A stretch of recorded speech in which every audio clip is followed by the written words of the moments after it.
ताबडतोब घरातून काढून टाका या गोष्टी. 1. घराच्या मुख्य प्रवेशद्वारावर प्लास्टिकच्या फुलांचा हार कधीही लावू नका. प्लास्टिक हे राहूच्या प्रभावाखाली असते आणि राहू घरात अचानक संकट आणतो. 2. तुमच्या घरातील कोणतेही मूल लग्नासाठी पात्र असेल तर त्याच्या खोलीत कृत्रिम पुष्पगुच्छ लावू नका, अन्यथा लग्नाला विलंब किंवा त्रास होऊ शकतो. 3. घरात कधीही लोखंडी कपाट बनवू नका, फक्त लाकडाचा वापर करा.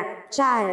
घरात कधीही रिकामे भांडे ठेवू नका, यामुळे घरात नकारात्मकता येते.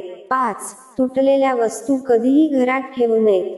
मित्रांनो, जर तुम्हाला हा व्हिडिओ आवडला असेल तर व्हिडिओला एक लाईक करायला विसरू नका. तसेच आणखी माहितीपूर्ण व्हिडिओ ऐकण्यासाठी आमच्या चॅनेलला अवश्य सबस्क्राईब करा. तुमचा अमूल्य वेळ दिल्याबद्दल तुमचे खूप खूप आभार.